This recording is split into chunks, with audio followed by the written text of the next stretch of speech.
Lainey. Virginia. Hi, Grace. Hey, How are you? Doing great because we have a really cool event coming up. Yeah, we do. Hi, everyone. Thank you all for tuning in tonight on this December 14th. December 14th, it's another episode of Writers to Watch. It is, in fact, the last episode of Writers to Watch for this year. We will be back Oh, 2024, but this is it, a full year, full circle. And what a way to wrap up this year. We have three wonderful authors with us tonight. We have Jessica Shattuck, who wrote Last House, coming out in May. Ace Atkins, he'll be talking about his book, Don't Let the Devil Ride, which is coming out in June. And Diane Richards, who's written a book about Ella Fitzgerald called Ella, and that will be out in May. And so this is there. We were just talking to them before we came on live and talking about how fun it is to do this, to talk with the authors and have the authors talk with us and you. It just brings a nice new dimension. You can learn so much more about the books and why they wrote them. And so, yeah, we're really excited about tonight. Do we have Lainey or Grace before we bring the authors on? Do we have any?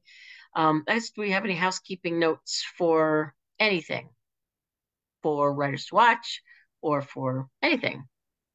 I have a little technical thing. We put it out there, but just in case you're watching and you're on Crowdcast, you've come over from there. We're all going to be on Facebook this week or this time because it's the end, but we are working on a Crowdcast issue. So for now, we're going to be on Facebook and we're really glad you can join us. I'll be on Crowdcast, bringing people over if there are, but the word is out. So thank you for joining us on Facebook. All right. Well, I guess without further ado, shall we begin our program? Okay. let's get into it. I am very excited to introduce Jessica, who can come on screen and say hello to everyone. Hi there. All right. And you are the author of Last House, which is forthcoming, and it has this gorgeous, gorgeous cover. But I'm going to tell everyone a little bit about you before we talk about the book. Jessica Shattuck is a New York Times bestselling author of The Women in the Castle, which was a Library Reads pick in March of 2017. The Hazards of Good Breeding, a New York Times notable book and finalist for the Penn Winship Award, and Perfect Life. Her writing has appeared in the New York Times, The New Yorker, Glamour, Mother Jones, and Wired, among other publications. So I loved the read of The Last House, and I'm not the only one. Tom Perrotta, New York Times bestselling author of Tracy Flick Can't Win, said, "The Last House is an ambitious historical epic that doubles as an intimate family saga. Jessica captures and connects it all: the imperial ambitions of a post-war generation, the rebellion of their offspring in the 60s, the fallout that we're still sifting through today." Shattuck writes incisively about marriage, siblings, social activism, and the self-deceptions that allow us to preserve our belief in our own innocence despite all the evidence to the contrary. This is a wide-ranging novel to savor. And I could not agree more. And I think librarians are going to love this just as much as I did. And Jessica, thank you for being here. And I'll let you tell everyone a bit about Last House. Sure. Well, thank you guys for having me here. It's really fun, and I always love talking to librarians because um, I spent so much time in the library as a kid. It was basically my local library was my babysitter. I had two working parents, and I would leave school and go to the library and do my homework and read books until one of them could come pick me up. And I often think that without that experience, I don't know if I'd be a writer, because that definitely pushed me to, I mean, I'd finish my homework in about half an hour, and we're talking elementary school here. And then I would just read and I would browse around, and I have such cozy and safe associations with being in a library. So anyway, on to Last House. To talk about Last House, I think it actually makes sense to tell you a little bit about the journey from The Women in the Castle to Last House. And on the surface, they may seem like very different books, but in fact, there's a lot of similarity. I spent so much time writing The Women in the Castle and thinking about what it was like to be German after World War II and what it was like to live with the shame of complicity and the reckoning with one's past and the sense of having been a part of a truly evil ideology and movement, or at least having enabled it if they were not actually a part of it. That by the end of the time I was writing that book, I started thinking a lot about what was it like to be American after World War II, which is in so many ways the exact opposite, because America came out of World War II smelling like a rose. It was the vanquisher of Hitler and the land of the free and the brave and the most powerful country on earth. And I think that it gave the whole generation that emerged from that war this feeling of confidence and moral clarity and a kind of belief in intrinsic American rightness. And that was something I started to think about in the same way that I had thought about how complicity played out in Germans' lives after the war. I wanted to think about how did that sense of American rightness and moral clarity play out in Americans' lives after the war? And how did it play out for America as a country and also in individual people's existence and family life? And I wanted to tell a story that sort of encompassed both of those. So as I did with the Women in the Castle, I looked to my family for inspiration. And this time looking at my American side of the family, my American grandfather was a Marine and he fought in some very brutal battles in the Pacific. After the war, he came home and on the GI Bill went to law school and became an international oil lawyer. And my grandmother, his wife, was a very bright young woman, valedictorian of her class at Smith, recruited to be a code breaker during the war. And then after the war, her prize for all of her patriotism and devotion to her country and hard work was to become a suburban housewife, which had, good and bad elements. But that's a part of that sort of looking at those two different trajectories is one part of what I'm thinking about in Last House. Anyway, the data points of those lives, those grandparents' lives, became kind of a jumping off point to create characters who were totally different than my grandparents, but also connected to some of the circumstances that defined them, which was fun for me because it was a way of getting to know my own past more and getting to know my grandparents who have been dead for a long time a little better in my thinking about the things that they went through. These characters are Nick and Bette Taylor, and when the book begins, Nick is an international oil lawyer who is pulled into a CIA plot to secure oil in Iran and bring sort of this idea, this kind of noble idea of progress to the Middle East. And the story follows the arc of this plot, which is a real plot. It's based on a real CIA operation that took place in 1953. And it follows the arc of this plot and the fallout it causes both in the world and in Nick and Bette's family life. This plays out as they raise their children, they navigate suburbia and Cold War anxieties, and they make their way into the turmoil of the late 60s and early 70s. And at that point, the narration shifts and I give voice to their daughter, Catherine, who has, by the time she is in her early 20s, joined a really radical left-wing group and is rebelling actively against the kind of stable, privileged childhood and existence that her parents worked so hard to create. And as the book goes on, the two generations, Catherine's and Bette and Nick's, collide in a way that really changes the family profoundly forever. So I think of it as a book about family, and I think of it as a book about love and fear. And I also think of it as a book about what I think of as the age of oil, which I think of as sort of a distinct period. We have the Iron Age, the Bronze Age, the Age of Reason.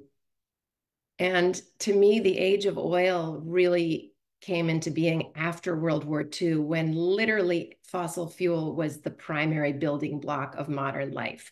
From the dental floss that we use, to the Tupperware that we exchange dinners in, to the gas that drives our cars and built suburbia and fuels cars and trains and airplanes and fuels and enables global commerce.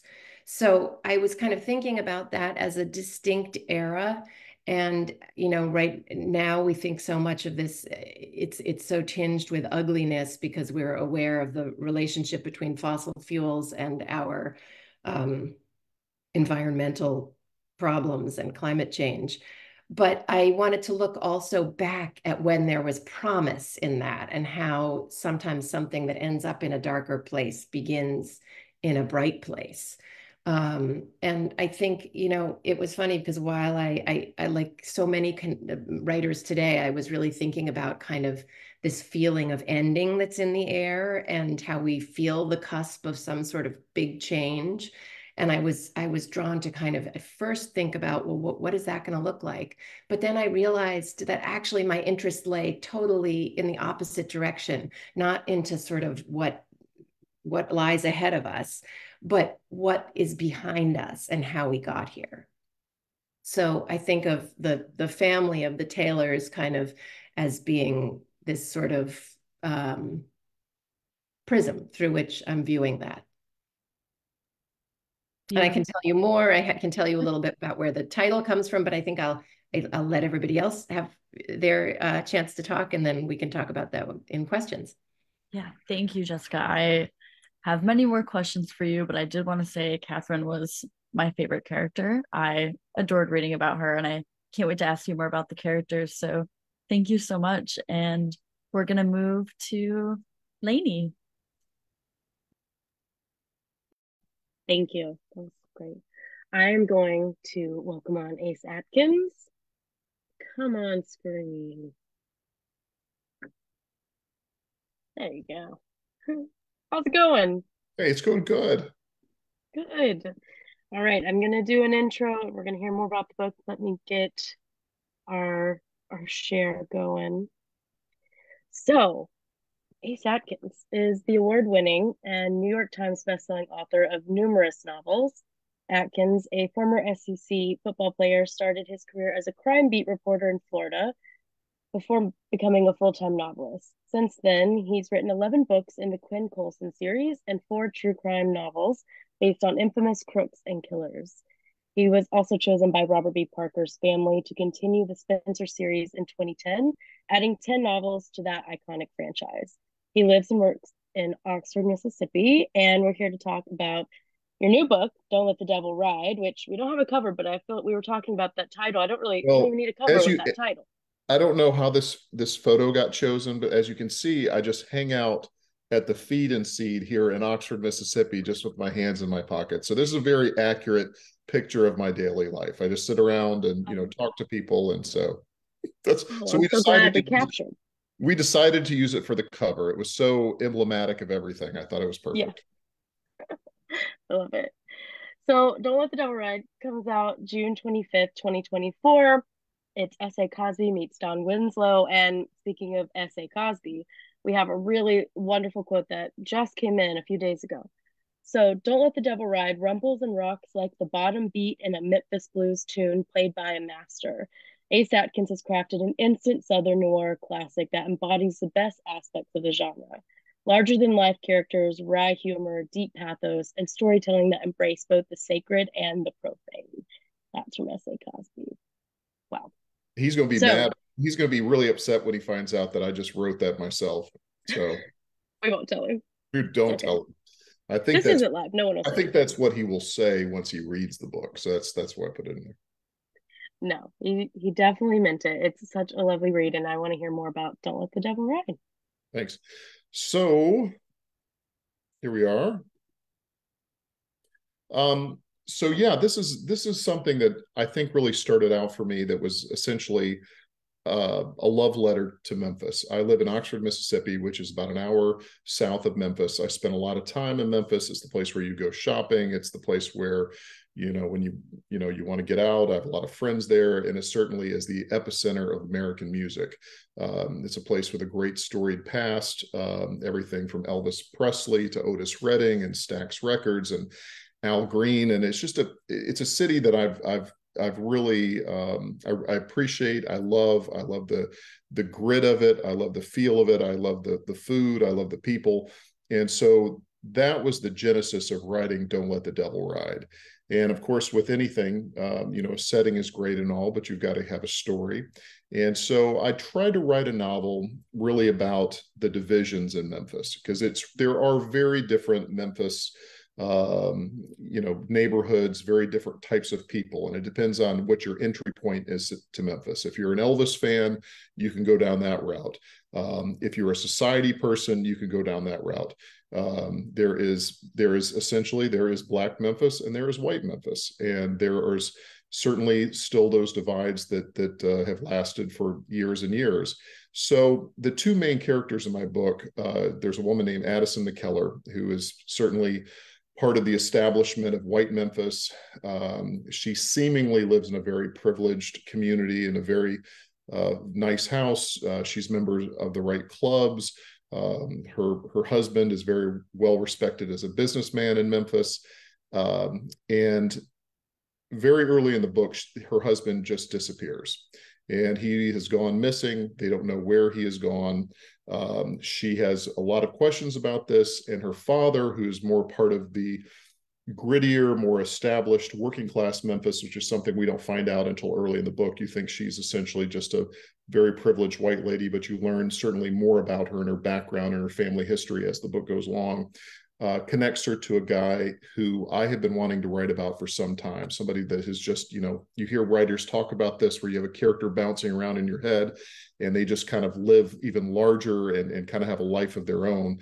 And this is his character, Porter Hayes. And I wanted to write somebody, you mentioned earlier, talked about like the Robert Parker books that I wrote for 10 years. I think that character, Spencer, really embodies Boston. He is a hero of Boston. He represents Boston. He has a Boston feel. I wanted to write a character who is a hero of Memphis and somebody who represents, all the things that make Memphis great, but also, has an edge to it as well. And so Porter Hayes is a Black private detective who's been in business since 1971. And through this experience, this woman, Addison McKellar, through her family connections, ends up connecting to Porter Hayes. And what we find out, and again, I'm not really giving anything away that you don't find on the flap copy, is that her husband is not who he pretends to be, that he's not this construction CEO. He's, his name is fake, his credentials are fake, his background is fake. And that starts off a chase into who he is, who is trying to find out. There's also questions of it is a thriller, so there is a shipment that is coming in from Turkey to Memphis through the port system. There are Russians that are looking for this guy, but it is, I hope, at its heart of, I hope that it is a thoughtful look at Memphis and the people and the different communities, but at the same time, I think that it has the texture of, I hope, an engaging thriller. Yeah, it's so great. And I think Porter, I feel like, needs his own theme music every time it comes on the page. Like, I can feel the cigarette smoke just wafting off the page. It's very noir. That's the great thing about writing certain characters of certain eras, is you can let them smoke when even, you can't smoke. But yeah, Porter Hayes is definitely a smoker. Yeah, and very atmospheric. I spend a lot of time in Memphis, and pitch perfect. Every road you turn down, but also it's across the world too. There's a lot of scenes in other parts of the world, not just Memphis, but it's really it's hard to explain. I'll say, people ask, what is your next book about? And I said, well, it's mainly set in Memphis, but it's also set in Dubai and in Paris. So it's kind of an international thriller, private eye novel, and I hope with a good bit of the novelist that I enjoy, a fair amount of social commentary of things that are going on in the world, and the divisions between communities, and the great things that bring people together. And ultimately, I think that's what Memphis is about. There is a good heart to it. Yeah, it's very diverse in many ways. It's an interesting city. Yeah, so Well, that's thank what you. Yeah, you're welcome. Thank you. So we're gonna let Virginia take it away with our third author, and we'll see you back in just a little bit for some more questions. All right. So Diane, you want to turn your camera off and come on the big old Zoom? Ah, love this jacket. Let's see. Is Diane here? There she is. Hello. Hi. Hi. How are you? Good. I'm so happy to be here with you. Well, we're honored to have you here with us and Ace and Jessica. This is really nice. So we are going to follow the same format, and I'm going to do a quick intro and have you talk about the book for a little bit, and then we'll bring Jessica and Ace back and just have a conversation about these books and what questions are out there. So everybody watching, if you have thoughts or comments, questions, let us know what they are. So Diane Richards. Diane Richards is the executive director of the Harlem Writers Guild. She's a writer, playwright, music producer. She's also a singer who cut her own album in the 1980s and performed backup for Whitney Houston. Like Ella, Diane won a talent competition that launched her career, singing Watch What Happens, a song made famous by Ella Fitzgerald. Diane lives in New York City. Her debut novel, Ella, is a reimagining of the triumphant and turbulent life of Ella Fitzgerald, arguably the greatest singer of the 20th century. So, Diane, thank you for writing this book. I think that this is just such a wonderful approach and a great way to sort of peel back the layers and introduce us not to Ella, but to the life that she led, those formative years, which were really quite something. So why don't you tell everybody what you want them to know about your book, Ella? Well, thank you. Thank you for that introduction. It's Ella was quite quiet about herself. The later Ella, very few people knew what happened to Ella before she became Ella Fitzgerald. And Ella's book, the way that I wrote it was, I can best describe it by saying that, think of Ella in 1932, in the middle of the Depression, and she is wanting a life different from what she sees her parents do. Her mother is a domestic, and all about, she sees the Savoy ballroom, the glittering lights. She sees Louis Armstrong. She hears the big band sounds of Chick Webb, and she wants to dance. And her mother tells her she can dance and she can't stand still. She's always bopping around and she just loves it. But she's in Yonkers. But when she can get to Harlem with her friend Charles, they are down there dancing and entering contests. And this is 1932. But then, unfortunately, there is the duress of the Depression. There's also racism. She can go to 125th Street, but often there's places she can't go in because she is not white.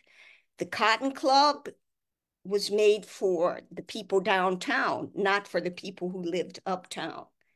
However, her mother says, listen, darling, you can be anything you want to be.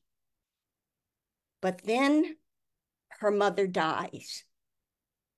And she is left alone in this very unfriendly, restricted kind of world for her. And she does not want to be a washerwoman. She does not want to struggle with life. She hears about the Boulevard of Dreams. She knows about 7th Avenue where there's cafes, there's the Connie Inn, there's the Lafayette Theater, and people are doing things different. But she also is struggling because her stepfather becomes abusive. So I don't want to tell the whole story. I do want people to read the book. She runs away and she knows she has to survive. So she starts a 15-year-old starts running numbers in Harlem. And she goes to live with her aunt. But they are her Aunt Virginia. They are struggling to make it also. So I reimagined how she felt. The desperation, the anger, but still the hope that she had, remembering her mother, what her mother told her she could be.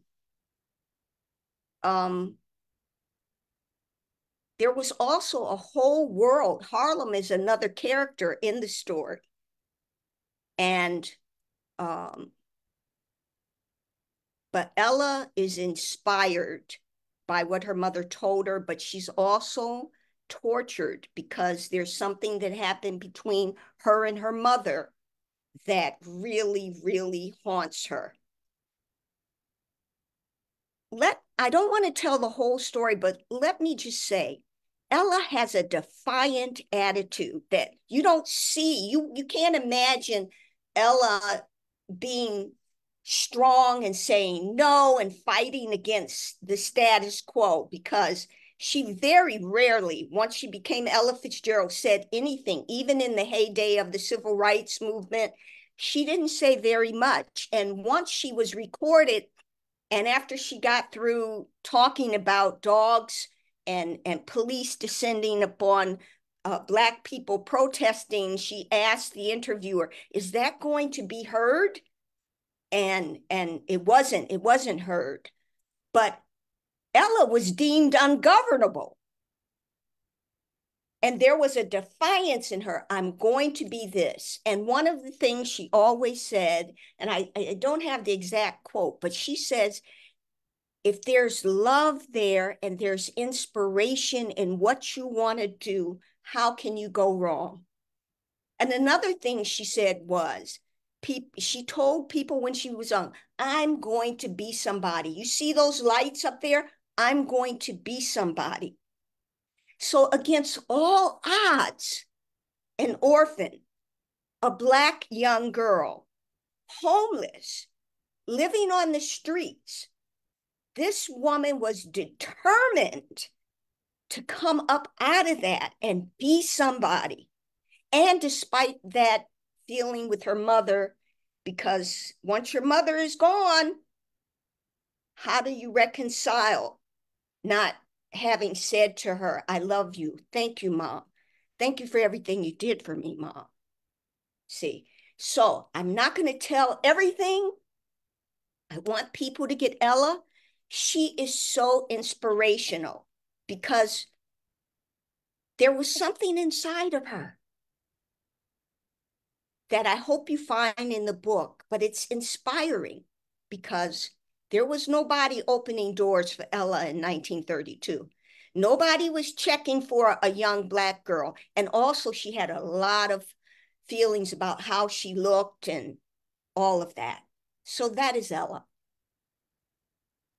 Well, I thank you. That was great. It's hard to put so much of that of her entire life into, you know, just a few minutes. But I mean, I didn't know a lot. I learned a lot reading the book. I learned a lot about her, and you know, she really had such a tough time, but she just wasn't one to back down. Even though, as you say, like her mother would say, you know, you can do this, you can dance, but at the same time, I need you to not be dancing, and I need you to be back at the house, and I need you to be doing these things for me because, you know, the reality is, you know, we need help. I need help in this house. And so, but yeah, she listened to her mother from the very beginning, and she listened to that you can do it, you can do it. And thankfully that stuck because we all benefited from her fortitude. It's quite an amazing story. So thank you. So why don't we bring Jessica and Ace back on now? And we can just have a round robin chat. Hi. Hey. Hey. So Hey. I was really glad to hear Jessica talking about the problems of the past. I'm so glad America is just doing so well right now, and that is ancient history, and that in no way is there any problem or is there a rise of fascism or anything like that. So I'm glad it's just a history piece without any connections to what's happening today.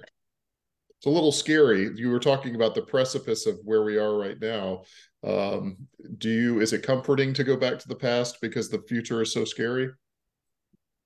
Well, I think one of the things that really emerged from the process of writing this was my awareness that while the future is scary, and while there is a really tangible sense that people are worried about the end of the world. I mean, I remember when I started writing this book like 10 years ago, not 10 years ago, I guess it was about 7 years ago.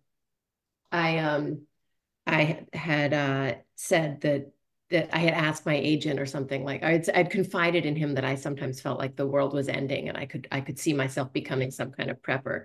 And he was like, "Really? Do you really feel that way?" And now that seems like everybody accepts that many people feel that way.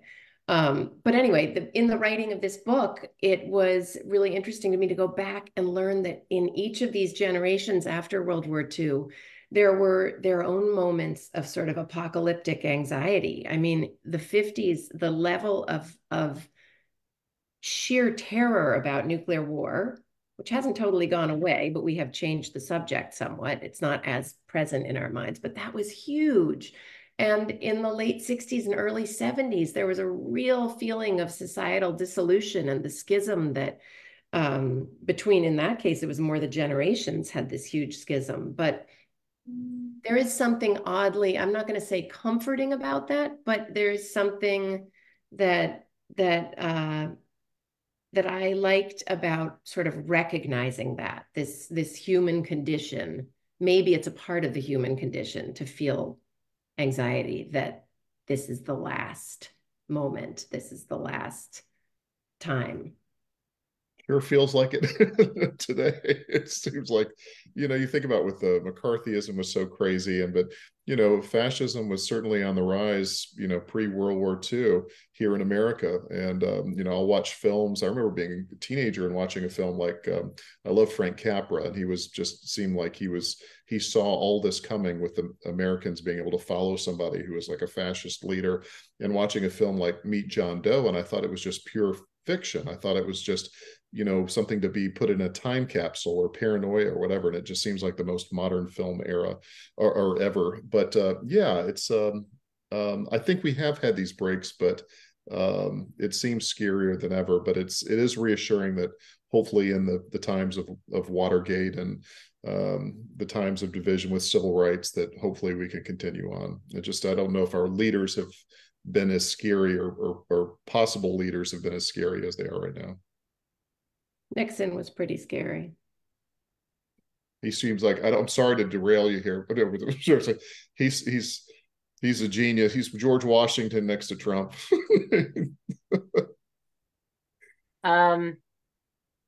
Yeah, maybe we should make this a 2-hour program tonight. Someone should talk about. If we're gonna get into fascism, we would need 3 hours. Yeah, true. So we have questions from librarians, but we have people writing in from North Carolina and Washington and Illinois, and everybody is really excited to be here. And let's see. Hold on. There's one question for everybody, then we can go back. Okay, this is for everybody. What do you want readers to take away and remember after finishing your book?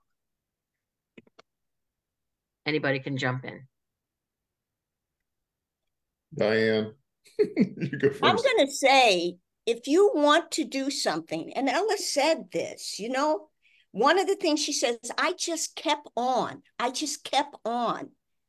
And she says, just don't give up trying to do what you really want to do.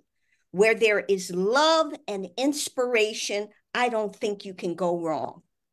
And we get feedback from social media, this one, that one, our parents, we want to blend in. And yet we may, if we do that and don't stay true to the self, we're lost. And if you just keep on doing it, you can become yourself. You can become authentic. So don't let forces outside yourself detour you from the destination of where you want to go. Jessica? Well, I mean, I guess, so the question was sort of what do we want readers to take away, or what do we hope people come away from the book with? I mean, I think it's a little bit what we were just talking about, this sense of perspective on I guess I have a two-part answer. The first part is that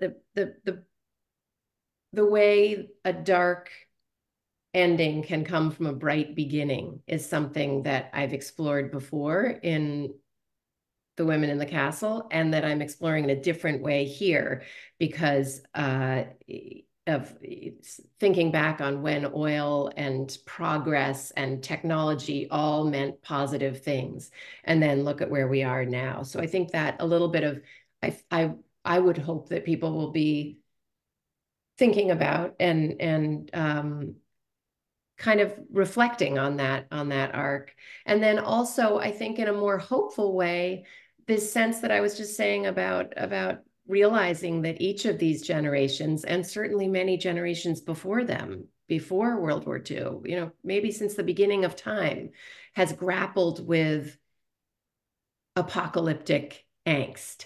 And that's something that is part of human life. And that doesn't mean it's not that the things we're worrying about are fantastical or paranoid, but that there is this context, and somehow change and adaptation happens, and endings make new beginnings. And that there's a context for that. And to me, somehow that's a little bit hopeful. Well, I brought all my books here into my bunker, and so I'm well below the earth here. I've stocked up on plenty of canned food and Spam and Jack Daniels. I've got everything that I need. I'm ready. Bring it on. I think that I'm writing essentially the same kind of themes that I've been writing since the beginning, but also drawing on themes of classic detective fiction, and kind of coming to it from being a former newspaper reporter and being a bit of a cynic. I think it's important to look at people's facades and to look at the way that people have presented themselves in false identities, and getting to the real truth versus what the presentation is. And that's kind of what I'm always trying to get to is we have people that talk about morality or here in the South, very big themes of Christianity and with the vocalness of evangelicals and this kind of thing. But really, what is the right thing to do, and what is really a good act, and what is really morality? And that's kind of when I end up writing. I don't write books about detectives or crime, essentially, because I find it exciting to have them, do shootouts and beat people up and all that. That's not what it's really about. It's really about kind of getting to the truth about society, and then talking about divisions, and then also looking at things that kind of make us all, things that draw us together. And again, I sound like I'm working for the Chamber of Commerce for Memphis, but I think that essentially that's what draws me to the story of Memphis. It was a place where Black musicians and white musicians worked together and created, for my part, is some of the best music in the entire world. Some great stuff at Stax Records, Otis Redding and house band of Booker T and MGs and whatever, and there were guys that were from the country and then working together. And I think that that's really a message that resonates today, that as the people try to divide us more and more, togetherness, being able to unite makes us stronger. And that's something that I write about consistently as a Southern writer, and something that I think seemed to be very apparent to us 10, 15 years ago, but now is getting fuzzier and fuzzier with people's memories. Good point. Ace, thank you for that, because music is it brings people together like no other art form. Absolutely. Absolutely. And I think that people, just think about in the 50s and 60s, what Black artists did to open people's minds to say, well, if they had racist attitudes, but then how can you listen to Ella Fitzgerald, or how can you listen to some of the great Black singers? How can you do this? And that's the thing that brings everybody together, blues music, listening to Otis Redding. And I don't know, it seems like these days there's getting to be less and less of that, of the commonality of finding the wonderful stuff. Think about back in the 50s, 60s, somebody opening up a copy of Esquire magazine and reading about Duke Ellington, and that's just you had no class if you did not get those connections, and you didn't understand the incredible contributions to American culture. And so those, I think, really, no doubt, broke down several barriers, or at least to thinking people. Mm-hmm. So Ella and Dizzy Gillespie were down south somewhere, and the police arrested them because Dizzy and some other musicians were playing dice. And then when they got to jail, they asked Ella for her autograph. That's the complexity, that's the complexity, but to make people think,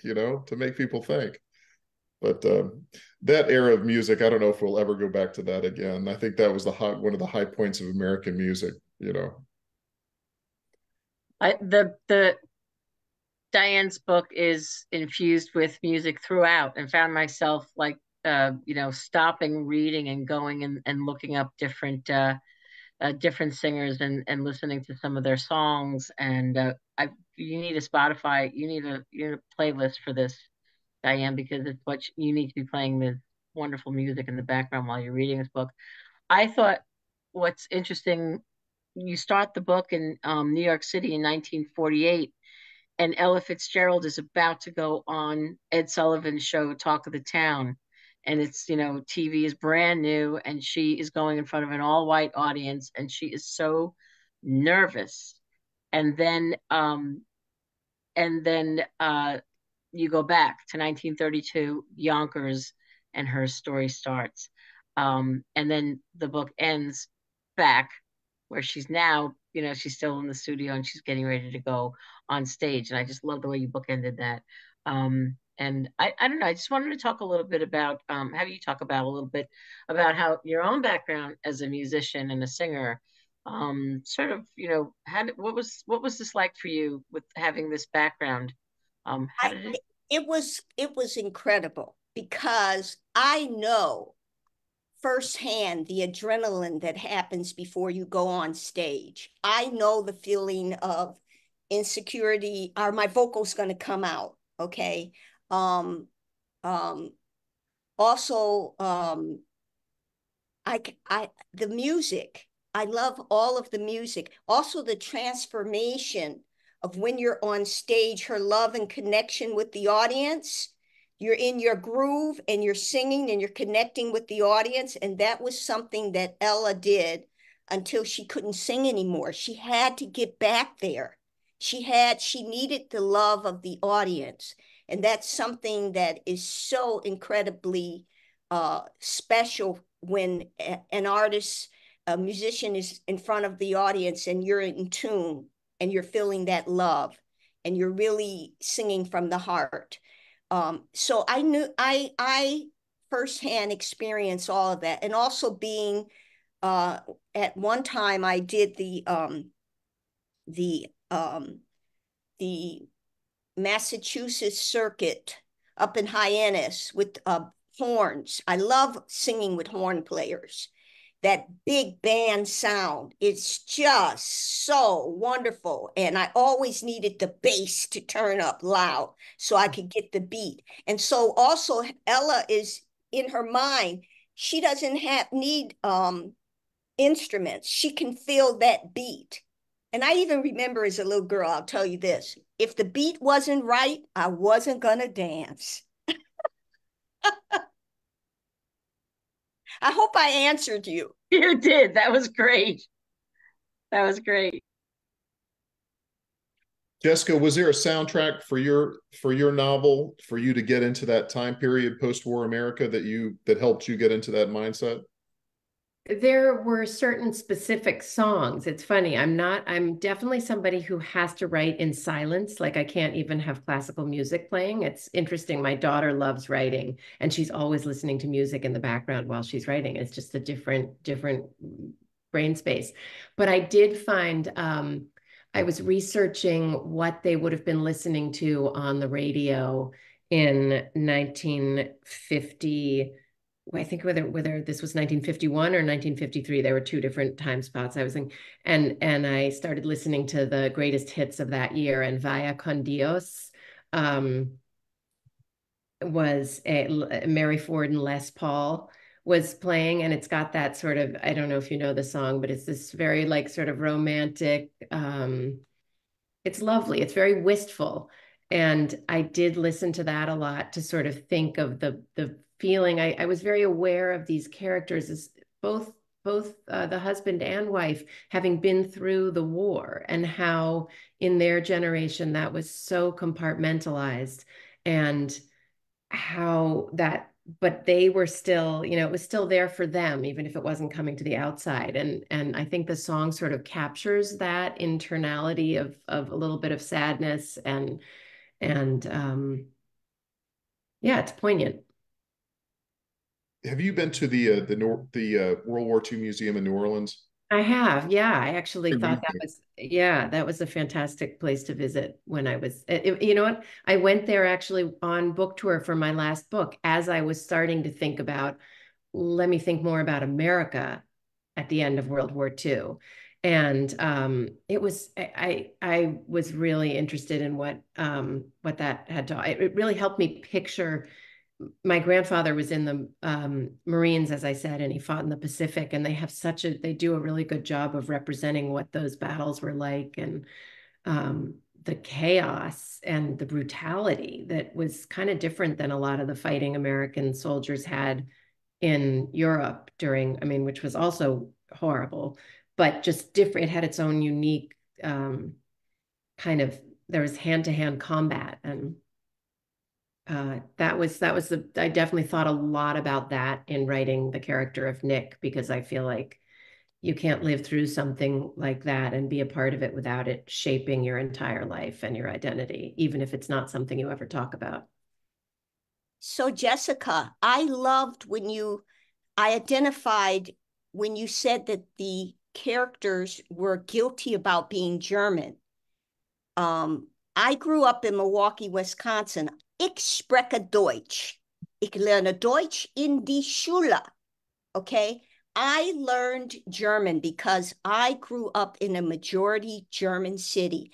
And I also have a fascination for World War II. My husband told me I'm going to turn into a soldier or something. I've looked at so many war pictures. So I really want to pick up your book and read it.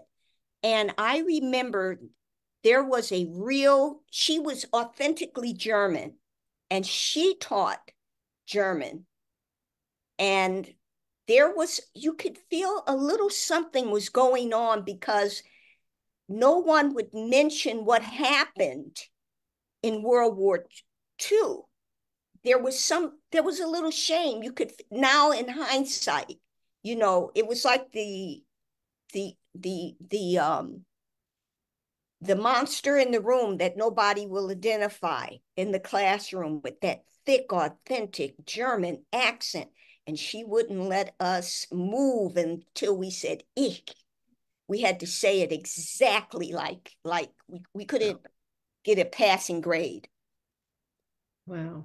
Well, so the German side was my last book, The Women in the Castle, but both are connected to World War II, because this book obviously relates to the American experience of that time. But that's definitely a subject I'm super interested in, how we metabolize shame and how that plays out in the world.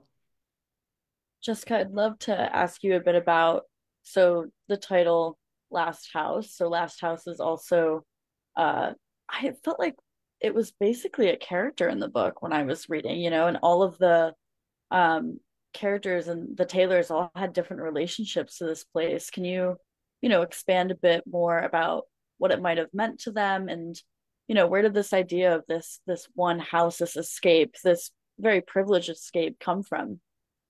So it came out of the idea of, I mean, the Taylors end up visiting it and buying it in the late 50s.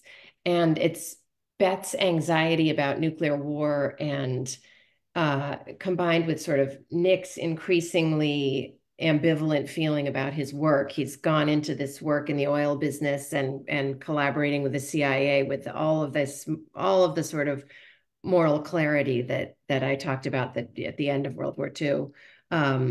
But by the late 50s, the cracks are already beginning to appear. So for each of them, there's something that they kind of want to escape, and some sort of simplicity that they're drawn to when they come up to visit this very remote farmhouse in the Northeast Kingdom in northern Vermont.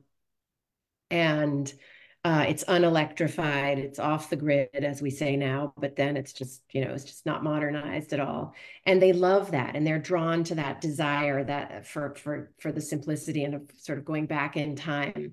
And then it becomes a retreat for them and their family as when the children are young, but then it continues when the children are older, and the character of Catherine, who takes over the story in the middle of the book, she and her friends from what she calls the movement, the sort of left-wing political group that she's a part of, come up there also. And so, it for them, it represents also kind of an escape from the chaos of the intensity and the chaos of being in the movement in New York City at the time. This is like in the late 60s, early 70s, when there was one thing that came up in my research that I was fascinated by, was there was a period between 1970 and 71, when an 18-month period when there were 2,500 bombings on American soil that were all kind of, most of them were left-wing political acts, and very few casualties out of these. These were like statement politics. But it was a really, if you talk to people who were in the middle of it at that time, it was really intense. And so for her and her friends, it becomes its own kind of escape to come up to this house in Vermont and to live in this super rustic way for periods of time while they're there. And then ultimately, I get to the last generation, which is the grandchildren and their children, who are sort of in a version of the present. And for them, it's an escape in their case from a sort of climate related disaster that's happening. That's unclear whether it's meant to be, whether it's going to be a really big deal or whether it's going to be a contained event. But in any case, they flee up to this house. I think the idea of escape is so interesting, and it seems also like a really intrinsic part of modern life. And that was another thing that I was kind of exploring with that. But the house itself, I have a really clear picture of in my mind, and I liked revisiting it in each of these characters' minds.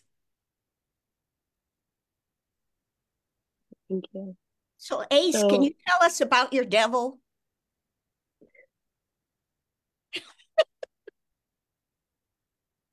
Ace, you're muted.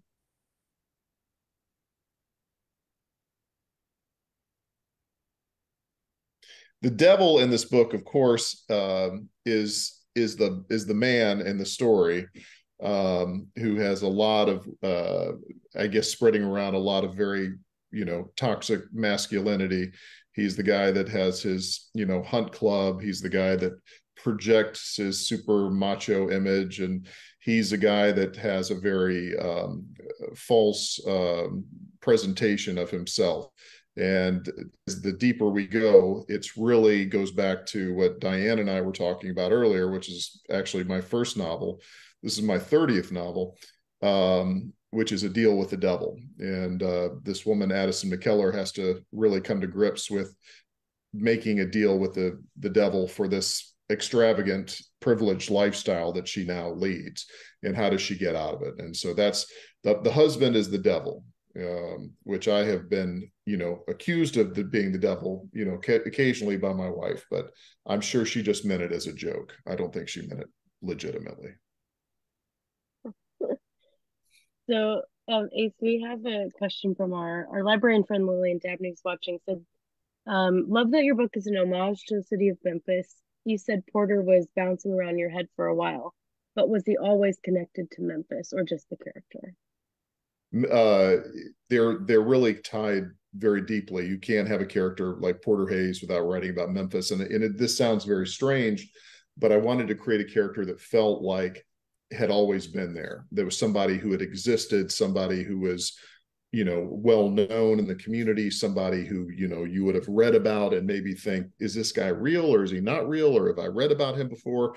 And but I always knew there was kind of a place about 10 years ago when I was going to write books that were set more, in more rural areas, or was I going to write a book that was set more in, an urban center in the deep South in a place like Memphis. And I ended up writing about very rural areas in Mississippi, and I've been doing that for 10 years.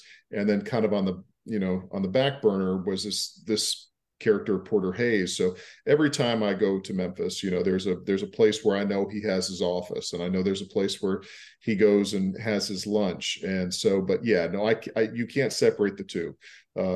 Porter Hayes and Memphis are forever combined, intertwined.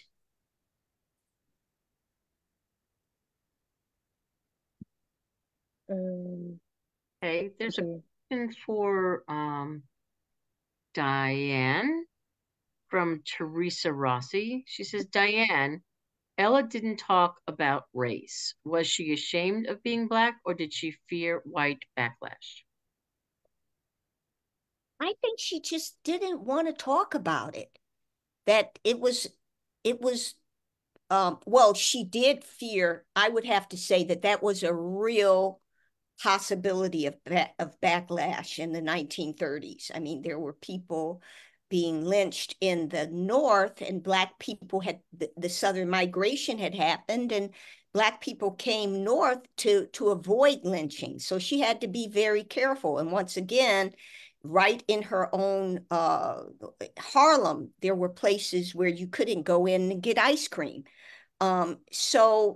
But she wanted to avoid race because Ella's primary purpose in life was to dance and then sing. And she did not want to embrace those obstacles that would keep her from that goal. She was aware of it, but she didn't want, she felt, at least I would imagine, that she felt unequipped to effectively deal with the racism one-on-one, her being vulnerable at that time. Got it. Yep.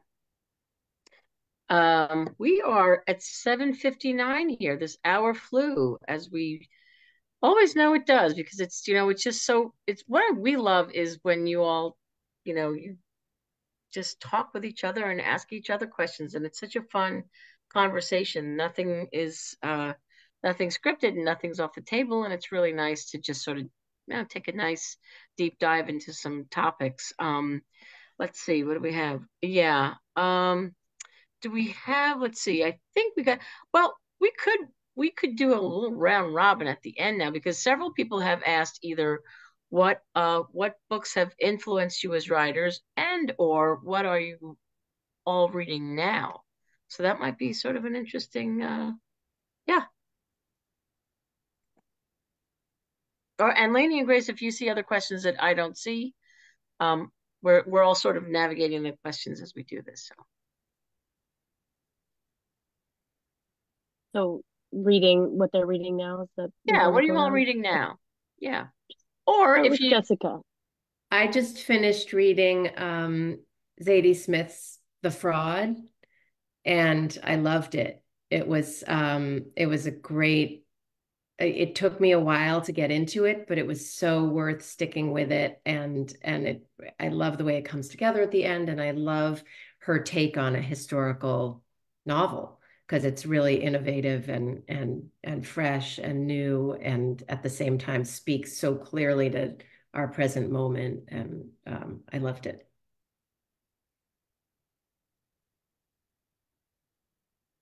Okay, flip a coin. Who wants to go? Well, I read Dr. Maya Angelou's different books for inspiration and guidance, and just to get grounded. Her meditation books, her even her original book. So I read her. I love Alice Walker. I love Toni Morrison. I love women writers and their issues. So that's what I'm reading right now. all right. Ace, bring it home. I'm already doing research. I know you guys, everyone here, I guess that's the common thread here, is research to get into the fiction, to be able to, know the truth, so we can, expand upon that for our storytelling purposes. So I'm really in a deep dive right now with Cold War stuff. And so I've been reading a ton of nonfiction dealing with the Cold War, and reading a lot of wonderful stuff about the Russians, which I think is still very important today. But as far as fiction, I've gone back and I'm rereading one of my favorite authors, who is Kate Atkinson, the British novelist. I think she's just an absolute genius. And so I'm actually one of those rare authors that I enjoy so much, I go back and reread her work. So that's kind of what's currently on my table. A lot of Russian spy nonfiction, and then Kate Atkinson, and then reading some other stuff, some books of my friends as well. That's great. Yeah, this is, folks, there's so many comments. Y'all can go back and look just how much they love this conversation, and really enjoyed hearing from all of you. Such different books, and yet, and the common thread throughout them is that they're just really, really wonderful reads. And it's thank you so much for Jessica, Ace, and Diane, for taking the time to talk to us tonight about your books. They're not coming out until May and June, but now's the time. Now's the time to, folks, to, download them. Librarians download them, and love it and read it and share it with your friends and colleagues, and let them know that these wonderful books will be out soon.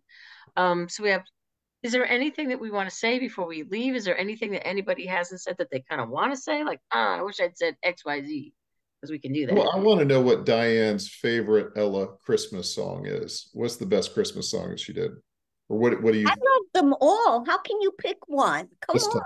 I know, that's tough. You can't pick one. There, Like the duet album she did with Louis Armstrong. anything with Louis, anything scatting. You can't just pick one Ella song. That's not fair, Ace.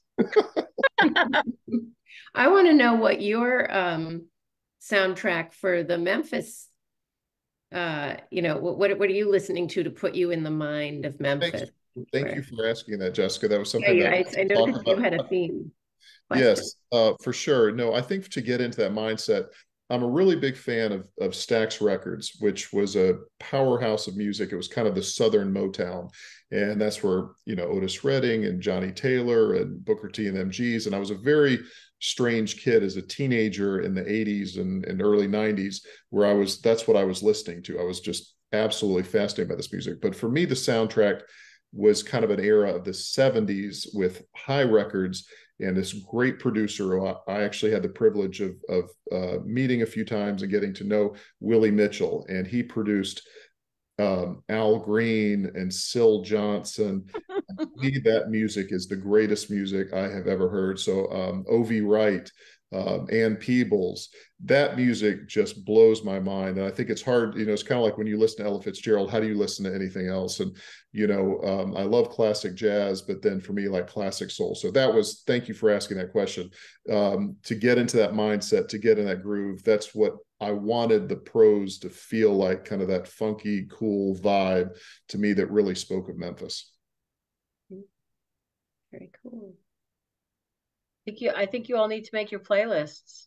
I'd listen big time. I like the musical theme that emerged here that was obviously attached to Diane's book, but I like how we've all got it a little. Yeah. Yeah. It's a good way in. Yeah, for sure. For sure. See what you started, Diane, by writing Ella. And Ella and Diane is in her own right. And somebody said, what a talent, what a wonderful artist you are, Diane. So, and it's really an honor to have you on here. And it's an honor to have you, Ace and Jessica. It's been really, really wonderful. And I'm not kidding. I really do wish you'd all put together playlists. Wouldn't that be so cool? Just do it. We want to hear these songs. Okay. I'll reach out. Yay, good. Ace, you started it. I will. I'll get something going. And if either of you two make it down to Oxford, Mississippi and Square Books, would love to see you down this way, and certainly glad to give a William Faulkner tour. William Faulkner, I love him. He's one of my favorite authors too. I tell you what, we can give you more information about William Faulkner than you will ever want to know.